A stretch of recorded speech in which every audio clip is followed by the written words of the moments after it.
அனைவருக்கும் வணக்கம். இன்றைக்கி நம்ம எதை பற்றி பார்க்க போகிறோம்னு பார்த்தீங்கன்னா, பார்டர்லைன் டயபெட்டிஸ். உங்களோட பார்டர்லைன் டயபெட்டிஸ் எந்த வகை? என்ன டாக்டர் பார்டர்லைன் டயபெட்டிஸ்லேயே வகைகள் இருக்கா? இத்தனை நாள் தெரியாது அப்படின்னு நீங்கள் கேட்குறது எனக்கு புரியுது. ஸோ பொதுவாக பார்டர்லைன் டயபெட்டிஸ் அப்படின்னா நம்ம எல்லாத்துக்குமே தெரியும். வெறு வயிற்று சர்க்கரை 101லேருந்து 124 வரைக்கும் இருந்தாலோ, இல்லை சாப்பிட்ட பிற்பாடு இல்லைனா 75 கிராம் குளுக்கோஸ் கொடுத்த பிற்பாடு 2 மணி நேரம் கழிச்சு 141லேருந்து 199 வரைக்கும் இருந்தாலும் பார்டர்லைன் டயபெட்டிஸ்னு சொல்கிறோம். ஸோ இந்த வெறு வயிற்று சர்க்கரை அதிகமாக இருக்கும்போது அதை இம்பேர்டு ஃபாஸ்டிங் குளுக்கோஸ்னும், இந்த சாப்பிட்ட பிற்பாடு இருக்க சர்க்கரை அதிகமாக இருக்கும்போது இம்பேர்டு குளுக்கோஸ் டாலரன்ஸ் அப்படின்னு சொல்கிறோம். ஸோ இந்த இம்பேர்டு ஃபாஸ்டிங் குளுக்கோஸ் இல்லை இம்பேர்டு குளுக்கோஸ் டாலரன்ஸ் அப்படிங்கிறது எல்லாத்துக்கும் ரெண்டுமே இருக்காது. ஒரு சிலருக்கு வெறும் இம்பேர்டு ஃபாஸ்டிங் குளுக்கோஸ் மட்டும் இருக்கும், ஒரு சிலருக்கு வெறும் இம்பேர்டு குளுக்கோஸ் டாலரன்ஸ் ஐஜிடி மட்டும் இருக்கும், இல்லைனா ஒரு சிலருக்கு ரெண்டுமே கலந்துருக்கலாம். இப்போ இதில் எந்த வகை அப்படிங்கிறத வச்சு அதுக்குரிய சிகிச்சையில் மாற்றங்கள் உண்டாகுது. அதே போல் பாதிப்புகள் வரதுலையும் மாற்றங்கள் இருக்குது அப்படிங்கிறது சமீபத்தில் ஒரு ஆராய்ச்சியில் கண்டுபிடிச்சிருக்காங்க.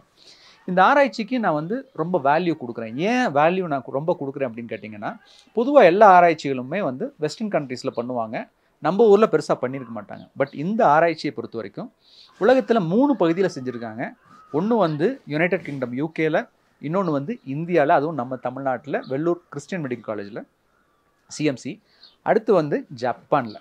அதாவது 3 வித்தியாசமான ஒரு நிலையில் இருக்கிற ஒரு மக்களை எடுத்து ஆராய்ச்சி பண்ணியிருக்காங்க. அவங்களோட அந்த ரிப்போர்ட்ஸ் ஆராய்ச்சி பண்ணியிருக்காங்க.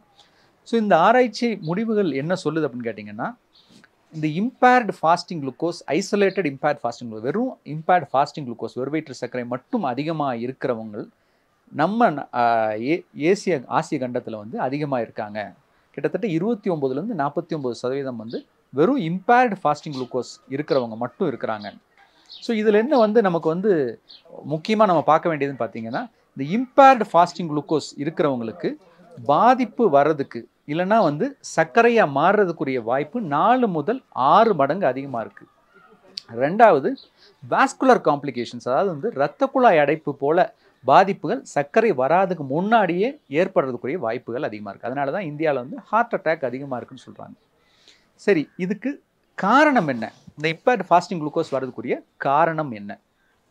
பொதுவாக நம்ம சாப்பிட்டதுக்கப்புறம் சர்க்கரை ஏறுறதுக்கு ஒரு காரணம் இருக்குது. நம்ம சாப்பிட்ற சாப்பாட்டில் சர்க்கரை இருக்கும், அதை செரிமானம் பண்ணுற அளவுக்கு இன்சுலின் நமக்கு சுரக்கலை, அதனால் சர்க்கரை ஏறுதுன்னு சொல்லலாம். ஆனால் வெறு வயிற்றில் எப்படி எதுவுமே சாப்பிடாமல் சர்க்கரை ஏறுது? இதுக்கு முக்கியமான காரணம் என்னென்னு கேட்டிங்கன்னா, நம்ம அதிகப்படியான கேலரிஸ் எடுத்துக்கும் போது நம்ம உடம்புல கொழுப்பாக படியுது.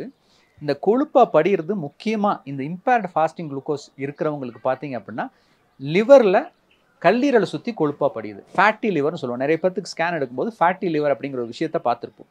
நார்மல் தாங்க, ஒன்றும் இல்லைங்க, ஃபேட்டி லிவர் தான் சொல்லுவாங்க. ஆனால் அந்த ஃபேட்டி லிவர் அப்படிங்கிறது இம்பேர்டு ஃபாஸ்டிங் குளுக்கோஸ்க்கு சம்மந்தப்பட்டது. எப்படின்னு கேட்டிங்கன்னா, இந்த லிவரில் கொழுப்பு படிமானம் ஏற்படும் போது இன்சுலினை லிவர் சென்ஸ் பண்ணுறது குறையுது. இன்சுலின் ரெசிஸ்டன்ஸ் லிவரில் வருது. ஸோ பொதுவாக நம்மளோட சர்க்கரை எல்லாமே கிளைக்கோஜன்னா லிவரில், கல்லீரலில் தான் ஸ்டோர் ஆகிருக்கும். ஸோ அது நம்ம சாப்பிடாத நேரத்தில் கூட சர்க்கரையை அதுலேருந்து ரிலீஸ் பண்ணிகிட்ருக்கோம். இதுவே இன்சுலின் சரியாக வேலை செஞ்சுட்டு இருந்தது அப்படின்னா நமக்கு அந்த லிவர்லேருந்து சர்க்கரை ரிலீஸ் ஆகிறது குறையும்.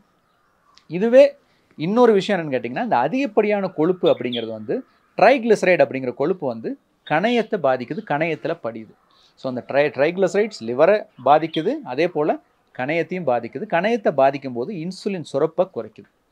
இதுதான் ட்வின் சைக்கிள் ஹைப்போதசிஸ்ன்னு சொல்லுவோம். ஒரு பக்கம் அதிக கொழுப்பு லிவரில் படியுது, இன்னொரு பக்கம் கணையத்தையும் பாதிக்குது. இதனால் சர்க்கரை உண்டாகிறதுக்குரிய வாய்ப்புகள் அதிகமாகுது, அதே போல் பாதிப்புகள் வர்றதுக்குரிய வாய்ப்புகளும் அதிகமாக இருக்குது. சரி, இது எப்படி சரி பண்ணுறது?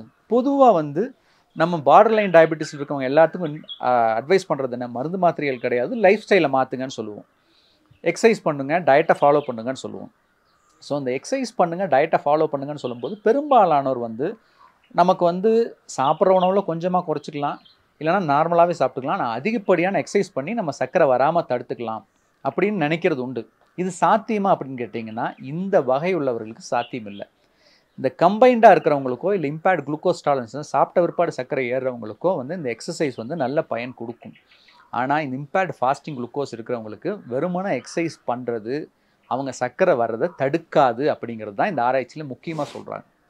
ஸோ அவங்க என்ன செஞ்சால் அந்த சர்க்கரை வரதை தடுக்க முடியும் அப்படின்னு கேட்டிங்கன்னா, அவங்க சாப்பிட்ற மாவு சத்து கேலரிஸை வந்து வெகுவாக குறைச்சா மட்டுமே தான் வந்து அவங்களோட சர்க்கரை வர்றதை வந்து குறைக்க முடியும். இல்லைனா வந்து நம்ம ரத்த குழாய் அடைப்பு ஏற்படுறத மாற்ற முடியும் அப்படின்னு சொல்லியிருக்காங்க. எவ்வளவு குறைக்கணும்னா, அதாவது 800லேருந்து ஒரு 1500 கேலரிக்குள்ள லீன் பாடி மாசம் வெயிட் கம்மியாக இருக்கணும் 800 கேலரி.